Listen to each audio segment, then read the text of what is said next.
I'll never forget the sound of my mom's voice when she told me, "We're not doing anything for your birthday this year. It wouldn't be fair to your brother." Just like that. No apology. No explanation that made sense. No offer to make it up to me later. I just stood there in the kitchen, holding the edge of the counter like it would stop my stomach from dropping, trying not to show how much it stung. She didn't even look up from the grocery list she was writing. Like what she'd just said wasn't a gut punch. Like it was obvious. Reasonable, even. My name's Sam. I was 18 at the time, and up until that moment, I hadn't fully realized just how invisible I'd become in my own family. Growing up, I always knew my brother, Tyler, was the favorite. He's 2 years younger than me, but somehow always managed to act like the older one. Not because he was more mature. God, no. Tyler threw tantrums well into high school and had a way of making everything about him, no matter how unrelated. If I came home with a certificate from school, he'd start fake crying because he didn't get one. If I got sick and had to stay home, he'd pretend to have a fever the next day too. And my parents? They always bought it. They'd coddle him, comfort him, and tell me I needed to stop showing off or be more understanding. I spent years swallowing it, thinking that maybe if I just tried harder, if I was quieter, more helpful, less me, they'd see I wasn't the problem. But that birthday, that was the moment everything finally cracked. I'd been looking forward to my 18th birthday like it was a finish line. I told myself that once I was legally an adult, things would change. I'd apply for scholarships, get into college, get a job, save up, maybe even move out. I just had to make it to 18. It was the one thing I clung to during the constant arguments, the suffocating tension in our house, the way Tyler would push every button he could and somehow still walk away the victim. I didn't want a party or gifts. I just wanted to feel like I mattered for once. But 2 weeks before the day, I started noticing the signs. No one mentioned it. No one asked what I wanted to do. My dad mumbled something about tight finances, even though Tyler had just gotten brand new headphones and a gaming chair delivered that week. When I brought it up casually, like, "Hey, are we doing anything for my birthday?" My mom gave me that strange smile she used when she didn't want to argue. "We'll see," she said, which I already knew meant no. The final blow came the night before. I was sitting at the dinner table, pushing some overcooked spaghetti around my plate, when my mom dropped the bomb. "We're not doing anything for your birthday this year," she said, not even glancing up. It would upset Tyler. I remember blinking, genuinely confused. Upset him how? I asked. Tyler, who was scrolling on his phone next to me, didn't even pretend to be surprised. "Because he's been feeling left out lately," my mom continued. "And we don't want to rub anything in his face." Rub what in his face? That I existed? That I made it to adulthood despite them trying to snuff me out with indifference? I looked at my dad, hoping, just hoping, he might step in, might say something. But he kept chewing like this was all completely normal.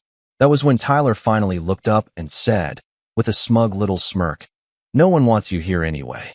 Just leave." He said it like it was a joke, like he expected everyone to laugh. No one did.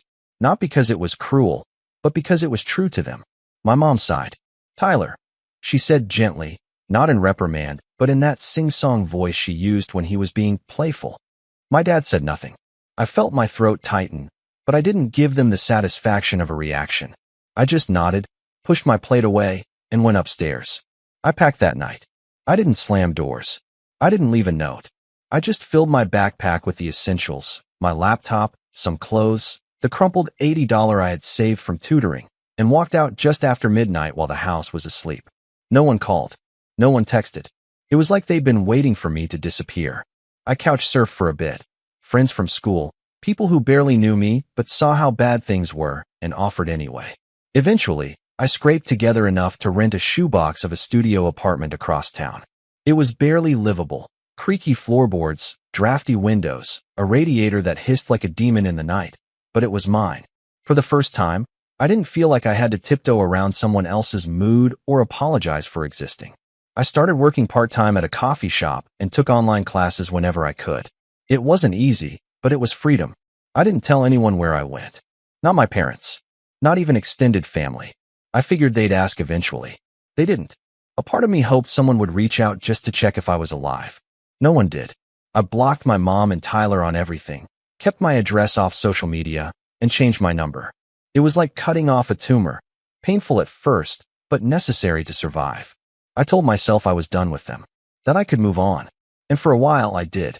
Until a year later, almost to the day, I opened my front door to find Tyler standing there. Disheveled, red-eyed, crying, screaming, saying I'd stolen the life that was meant for him. And just like that, everything I thought I'd escaped came roaring back. I froze.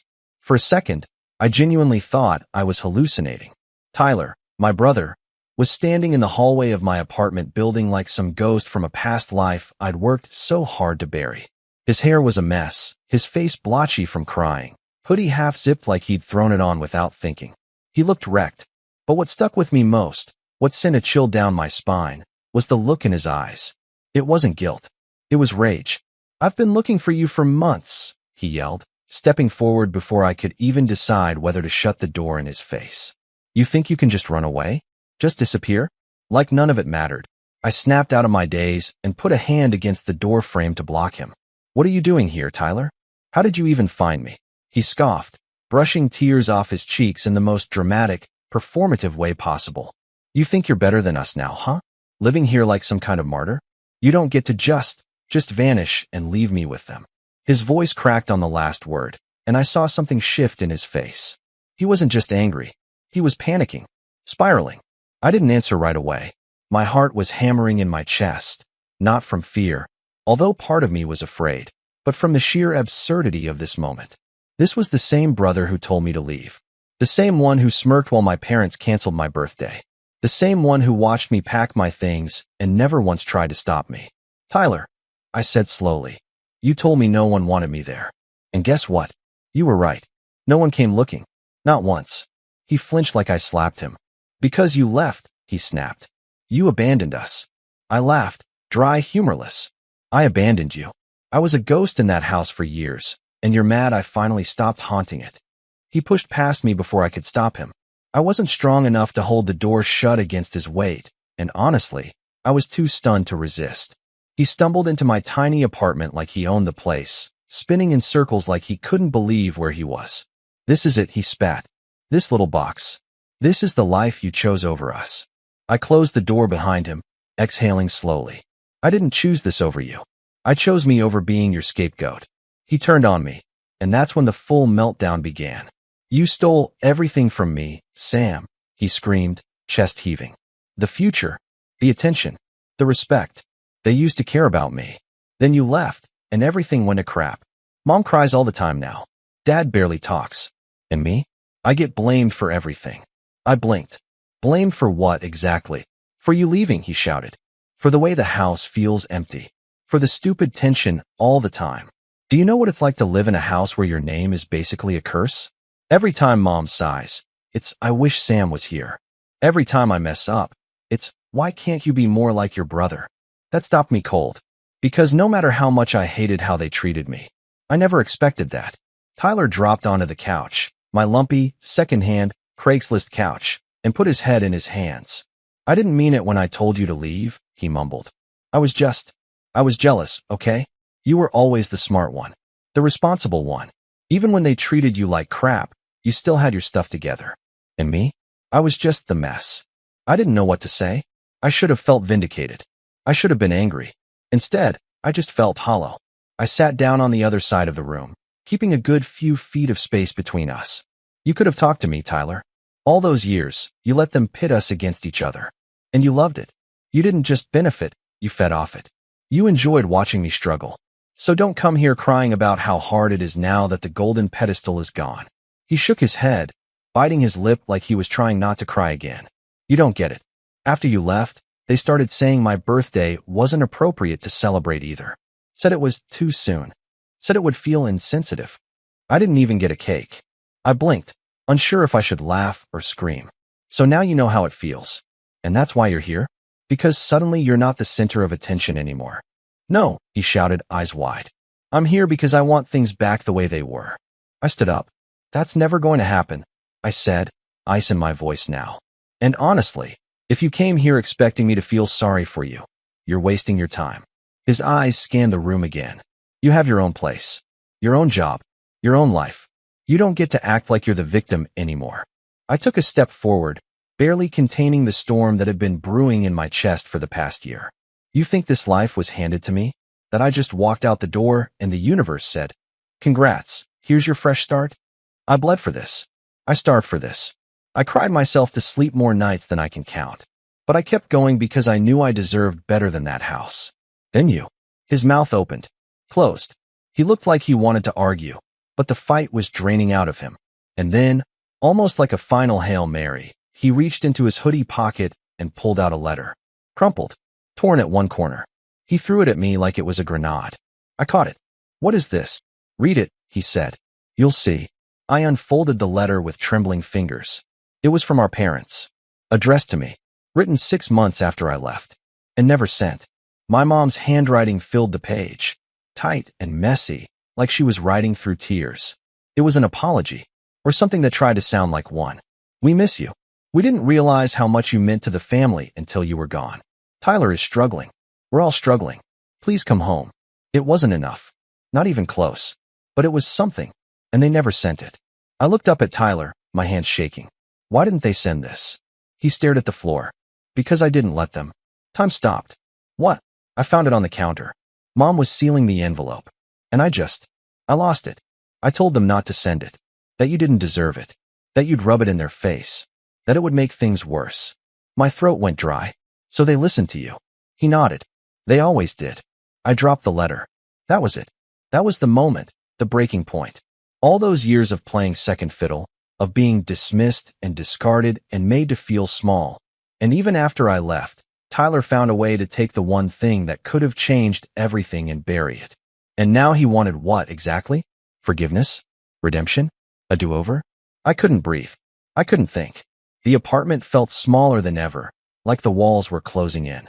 And Tyler, my brother, my childhood enemy in every sense but name, was staring at me with wet eyes and trembling lips like he was the one who'd been wronged. But before I could speak, before I could say anything, he muttered something under his breath that shattered what little restraint I had left. I should have been the one to leave. I narrowed my eyes. What? He looked up, face twisted with something dark. You don't get it, Sam. That life, it was supposed to be mine. The job, the apartment, the respect. Mom and Dad used to say it, even when we were kids. You'll do big things, Tyler. You're special. You're the one we believe in. I stood completely still. And when you left, he continued, voice trembling. They stopped saying it. They started talking about you. They were angry. Yeah, but they couldn't stop comparing me to you. Even after everything. Even when I begged them not to. He looked up at me, eyes blazing now. You stole that from me.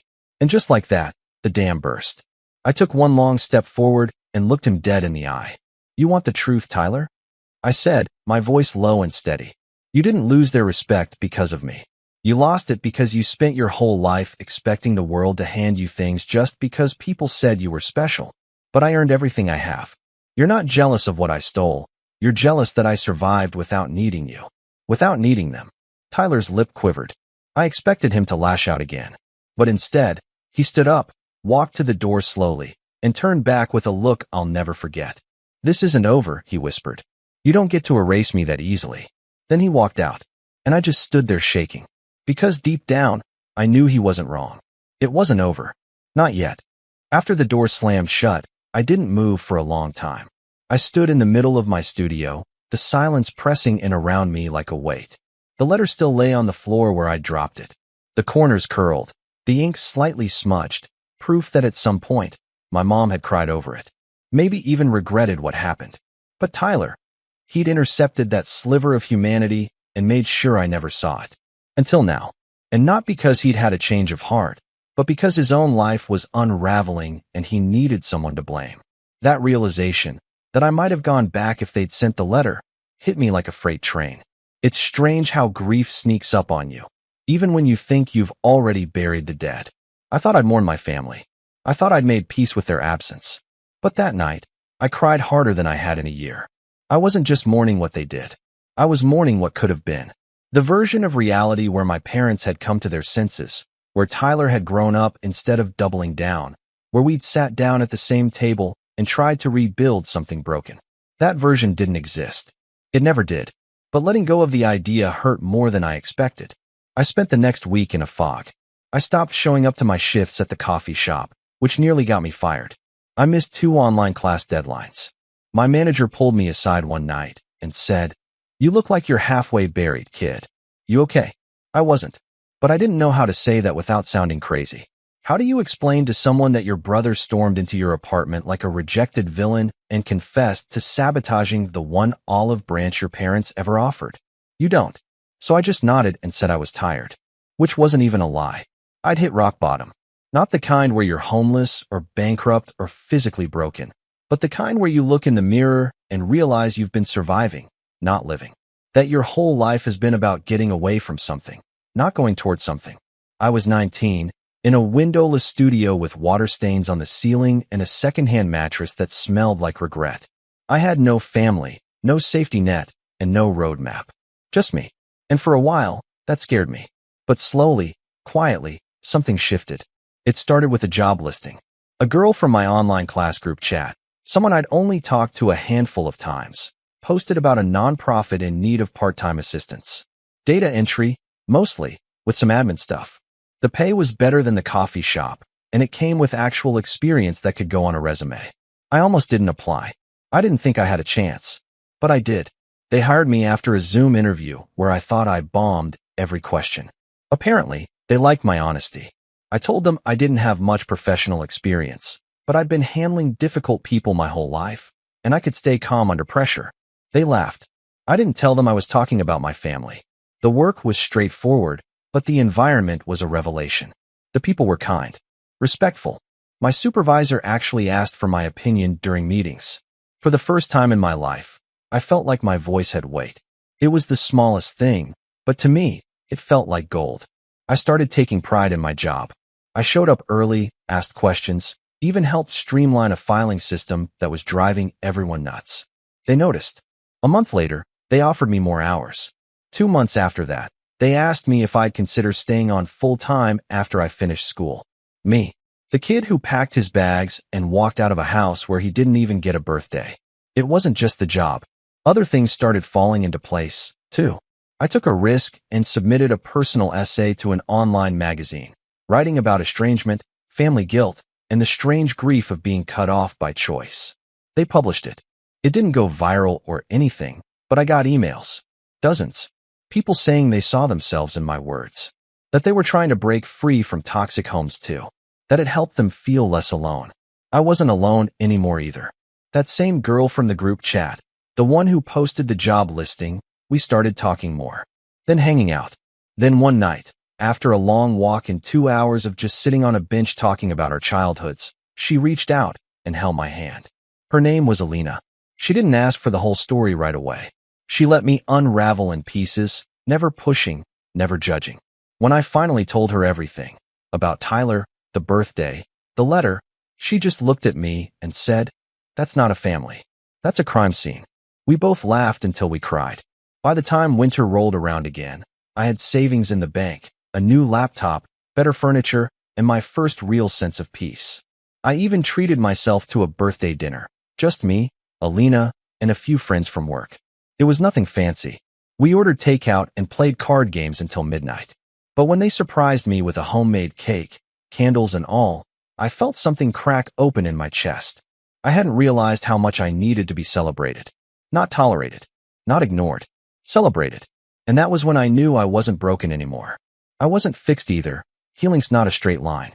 But I wasn't drowning in silence or shame or bitterness. I was becoming someone I actually liked. Someone I could rely on.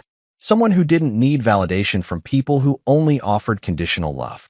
And just as I began settling into this new chapter, just as I thought the past might finally stay buried, I got a message. Not a phone call. Not a letter. A DM. From an anonymous Instagram account. No profile picture. No bio. Just one message. "You think this is over? You took everything from me. You're going to pay for what you did." My blood ran cold. I didn't need to guess who it was from.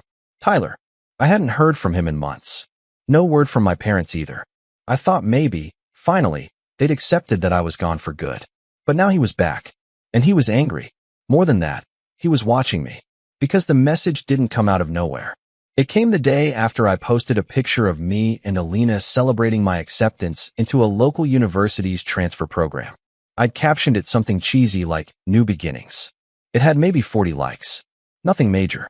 But clearly, it had been enough to set him off. I blocked the account immediately, heart racing. Alina told me not to worry, that people like him thrive on reaction. That he was just lashing out because he felt powerless. And I believed her. But that didn't stop me from double-checking the locks on my door that night. Or installing a security camera the next day. Because no matter how far I'd come, no matter how strong I felt, the truth was, Tyler had always been unpredictable. And when people like him feel like they're losing control, they become dangerous. He'd already proven he could sabotage me once. And I had a gut feeling he wasn't done trying. What I didn't expect, what I never could have predicted, was how far he'd go to tear me back down. Or how, in trying to ruin me, he'd end up destroying himself. I didn't sleep much after that message. It replayed in my mind in a loop, like a song I didn't ask to hear. You think this is over? You took everything from me. And then the part that really stuck with me. You're going to pay for what you did. It wasn't a threat made in passing. It had weight, intention. It didn't feel like someone just blowing off steam. It felt like a warning. And the scariest part? He wasn't wrong. I did take something from him. But not in the way he meant. Tyler had spent his whole life feeding off of comparisons. Every moment he could steal from me. Attention, praise, sympathy. He consumed like oxygen. When I left, he didn't just lose a brother. He lost his mirror. The person he measured himself against. And now that I'd built something without him, without any of them, the illusion he clung to had shattered. That kind of person doesn't cope. They retaliate. And if there was one thing I knew about Tyler, he never played fair. I blocked the account. I deleted the photo. But I didn't delete the feeling that this wasn't over, not by a long shot. So I started preparing. Quietly. Carefully. The first thing I did was tell Alina everything. We were sitting on the balcony of her apartment, a mug of tea warming my hands as I stared out over the city. She didn't say anything for a while after I finished. She just listened. That's one of the things I loved about her. She didn't jump to fix things. She let you sit with them. Let you breathe. So what do you want to do? She finally asked. I don't know, I said honestly. I don't want to make this a war. But I don't trust him to stay away. She nodded. Then maybe it's time you stopped reacting and started planning. That stuck with me. I realized something in that moment. For most of my life, I'd been on defense. Always managing fallout. Always patching holes after someone else set the fire. But now I had space. I had resources. I had time. And most importantly, I had nothing to lose. Tyler still lived with our parents. I hadn't heard much about them since I left, but I knew they hadn't changed. People like them rarely do. They probably still walked on eggshells around him. Still let him rewrite history and control the narrative. But cracks were showing. That much was clear from his breakdown in my apartment. He wasn't just angry. I'd never seen him scared before. And scared people slip up. So I started watching. I created a fake account. One he wouldn't trace to me. Just a blank profile with no posts, a common name, and a vague bio. I followed some of his old friends from high school, a few extended family members, even some mutuals from my online classes, anyone who might have had a reason to follow him back. It took 3 days. Then he accepted the follow request. From there, it was easy. He wasn't private. He never had been. Tyler loved attention. Even now, when he was supposedly suffering, he still posted like he was the star of a reality show. Sad selfies with dramatic captions. Song lyrics that barely veiled threats. Screenshots of text with my parents that made them sound like villains. It was a curated mess. But the comments were what caught my eye. One, in particular, stood out. Yo, you still selling those Adderall scripts? Hit me up. The message was old, months before his visit, but it triggered something in my brain. Because when I was still at home, I remembered seeing Tyler take pills before tests. At first, I thought he had a prescription. But then I caught him bragging to a friend once, laughing about how easy it was to get study drugs if you just said the right things during the evaluation. That was years ago. I'd forgotten. But now I wondered, was he selling them?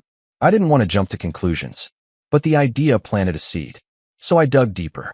I used the same fake account to reach out to one of his old classmates, someone I remembered as being a bit of a loudmouth back in the day. I pretended to be new in town, looking for someone who could help with finals. Casual, harmless language. Nothing too direct. They replied within the hour. Try Tyler, last name. Dudes always got something. I sat back, heart pounding. If Tyler was dealing, even casually, It was only a matter of time before he got caught. And the irony wasn't lost on me. For all his talk about how I stole his life, he was out there risking his future over a few $100 and a high school reputation he couldn't let go of. I knew I had options now. I could report him. Anonymous tip. Let the school handle it. Let the fallout land wherever it landed. But something about that felt incomplete. It wasn't enough. Not yet. Because this wasn't just about Tyler. It was about my parents, too. The ones who listened to his lies. Who looked the other way every time he shoved me down and played victim. Who canceled my 18th birthday because it might hurt his feelings. Who let me leave in silence and never once reached out. I hadn't spoken to them since the letter. But I still had it. Still kept it in a drawer, folded and worn from the number of times I almost threw it out. And now, looking at it again, I noticed something strange. The return address. It wasn't their house. It was a P.O. box. I'd never paid attention before. But now, I did some digging. A few quick searches revealed it was part of a rented mailbox service in a shopping plaza across town. Weird. Why would they send mail from there? Unless they didn't want anyone to know where it came from. That's when it clicked. They hadn't written that letter because they missed me. They wrote it because someone else pressured them to. I started remembering little things. Old conversations with extended family, church members, even teachers who had seen the way my family treated me. Maybe someone had said something. Maybe a social worker got wind of it, or a distant relative demanded they reach out. And rather than admit what really happened, my parents wrote a letter, sealed it, and never sent it, but made sure it looked like they had. And Tyler destroyed it because he knew if I read it, I might come back. He wasn't just protecting his ego. He was protecting their lie. That was the final piece I needed. Because now, it wasn't just about revenge. It was about truth. So I started building a paper trail. I gathered everything. Screenshots of Tyler's messages, social media posts, the DM he sent me, old voicemails from my parents that I'd saved back when I first left. I wrote down everything I remembered from growing up, the favoritism, the gaslighting, the neglect. I even reached out to a former teacher who'd once pulled me aside in 10th grade and asked if everything was okay at home. I told her the truth. She cried. Then she offered to write a letter on my behalf. And then I did the hardest thing I'd done in a long time. I contacted my aunt. My dad's sister, Mary Ann, had always been a bit of an outlier. She lived a few hours away, rarely came to family events, and was openly critical of my parents when I was younger. I used to think she was just difficult. Now I realize she might have been the only one who ever saw things clearly. I found her email online through a public directory. She was a high school counselor in a nearby district. I sent her a long message. I didn't ask for anything. I just told her the truth. Start to finish. She replied the next day. I always knew something wasn't right. I'm so sorry it took this long for someone to believe you. Whatever you're planning, Sam, I'm in. It was the first time someone from my family ever said those words to me. I cried. And then I kept planning. Because Tyler wasn't going to stop until he made me the villain. But I was done playing that role. What he didn't realize was that while he'd been spiraling, I'd been documenting, watching, growing. I had friends now. Allies. Witnesses. I had a job, a college acceptance letter, a published article with my name on it. He had a trail of pills, a reputation for chaos, and a closet full of skeletons he'd never bothered to lock. I wasn't going to expose him with fire and fury. I was going to do it with the truth. And when it all unraveled, when everything he built on manipulation and lies finally came crashing down, I'd be there. Not to gloat, but to make sure he never pulled anyone else down with him again. It all came together the following spring. By then, my life had shifted completely. I was officially a full-time student, working fewer hours at the nonprofit but doing more meaningful projects, grant writing, outreach planning, community partnerships. I had a routine. I had people. I had peace. But beneath it all, I still carried the weight of what Tyler had said in my apartment. You took the life that was meant for me. He believed that down to his bones. And because he couldn't steal it back, he was hell-bent on tearing it apart. That was his nature. Always was. So when I finally moved forward with my plan, it wasn't out of rage. It wasn't revenge for the sake of revenge. It was closure. Justice. And it started with a single envelope. Inside was a printed packet, 10 pages long. Page 1. A cover letter written by me, with the subject line, Statement of Concern. Pages 2 through 10, Documentation. Screenshots. Emails. Character witness statements. Records of harassment. Evidence of drug sales and distribution collected over months. Even a note from my old teacher, now retired, describing years of observed neglect and emotional abuse in our home. I didn't send it to the school. I sent it to 3 places. The university Tyler was still attending. His grades had slipped, but he was still hanging on by a thread. The local police department, with a redacted version focused on the drug sales and online threats, delivered via their anonymous crime tip system. My Aunt Marianne, along with a letter just for her, asking her to send the file to anyone she thought could help if things didn't move fast enough. She did one better. She handed it to a lawyer. And that's when the dominoes started falling. It didn't happen overnight. These things never do. But within 2 weeks, the university's conduct office emailed Tyler to schedule a formal disciplinary hearing. They didn't tell him who submitted the complaint, but they didn't have to. He knew.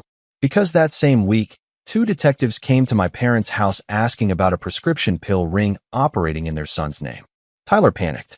He deleted his Instagram, deleted his Twitter, took down every post with even a hint of incrimination. But it was too late. Screenshots don't vanish. Witnesses don't unsee things. And me? I stayed quiet. Until the news broke in our old neighborhood Facebook group. Someone posted that Tyler had been suspended from school, that he was under investigation, that a few students had come forward with screenshots showing him offering pills in exchange for money, or worse, for favors. And just like that, the golden child image he'd clung to for so long shattered in full view. It hit my parents like a freight train. At first, they denied it, said it was all lies, that someone out there had a vendetta. They even tried to blame me, spreading rumors through the extended family that I'd manipulated the situation out of spite. But no one believed them. Not anymore. Because the evidence was undeniable. And I had more allies than they realized. My Aunt Marianne, God bless her, went on a quiet crusade. She contacted family members one by one, shared the letter I sent her, told them what had really happened in our house. The favoritism, the neglect, the years I spent isolated, silenced, and discarded. People listened. They started asking questions. My cousin Emily, who I hadn't spoken to in years, messaged me to say, "I'm so sorry. I wish I'd known. I believe you." Even my grandparents, who had always kept their distance, sent a letter. A real one. "We had no idea what was going on. We thought your parents were just dealing with stress. We see now how wrong we were. We're proud of you, Sam. And we're sorry we weren't there when you needed us most." I cried when I read it, because it was the first time the people who should have protected me actually took responsibility. But the real moment of justice came during the university hearing. I wasn't there in person. I didn't need to be. My statement had already been submitted, along with all the documentation. But Tyler was there. And so was a student witness, a guy named Malik who'd been burned by him in a deal gone wrong. He'd been afraid to speak up until now, worried about retaliation. But once the university opened the investigation, he stepped forward. He told them everything. And with that, Tyler's academic career imploded. He was expelled. Not just suspended, expelled. His record flagged for criminal conduct. His scholarship revoked. His housing terminated. And because of the police tip, things didn't stop there. He was arrested 2 weeks later. Nothing dramatic, no handcuffs in the front yard, but the mugshot showed up online. It was buried in local news, a tiny piece under campus crime briefs. But I saw it. And so did everyone else. The fallout at home was nuclear. My parents tried to control the narrative, but it slipped through their fingers like water. Tyler had always been their star, their excuse, their projection of everything they wished they were. And now that he'd crumbled, so did their lies. I started getting messages from people who used to mock me, from classmates who ignored me, from old neighbors who used to believe every word my parents said. Every message was the same. I had no idea. "I'm sorry. You didn't deserve that." I didn't respond to most of them. I wasn't doing this for recognition. I was doing it for peace. But there was one thing left. One final moment I needed, not out of anger, but to finally put it all to rest. So I wrote my parents a letter. Short, calm, honest. "Dear Mom and Dad, I know you're looking for someone to blame. I know you want to believe this all came out of nowhere. But the truth is, you built this. You built Tyler into someone who believed he was untouchable. You punished honesty and rewarded manipulation. I didn't ruin his life. I saved mine. I wish things had been different. I really do. But I'm not coming back. I have people now who see me. I have a life that doesn't revolve around walking on eggshells. Don't contact me again. Sam. I didn't expect a response. And I didn't get one. Tyler was sentenced to community service and placed on probation. He avoided jail time. First offense, family lawyer, privilege, still working overtime. But his record was marked. He lost job offers, lost credibility. The last I heard, he was working nights at a local warehouse, living back home, barely speaking to anyone. My parents retreated from the world. Their once perfect family image, gone. Their holiday newsletters, canceled. Their smiles at church, hollow. The people who once praised them now whispered behind their backs. And they had no one left to blame. Just the truth. And me? I graduated. Alina and I moved into a bigger place. One with windows and warm floors and no ghosts in the corners. She framed my first published article and hung it by the desk where I write now.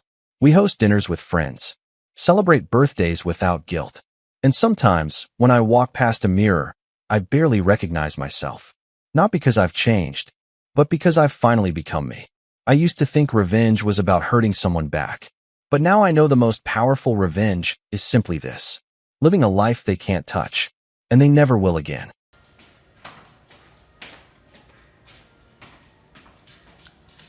Okay, I'm gonna wash the dishes now. Wash dishes and also eat at the same time. Can I do both? Probably.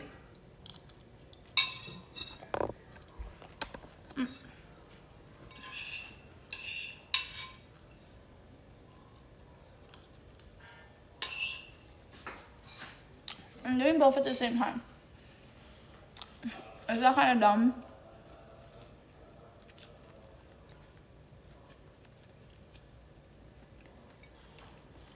This is my first meal of the day.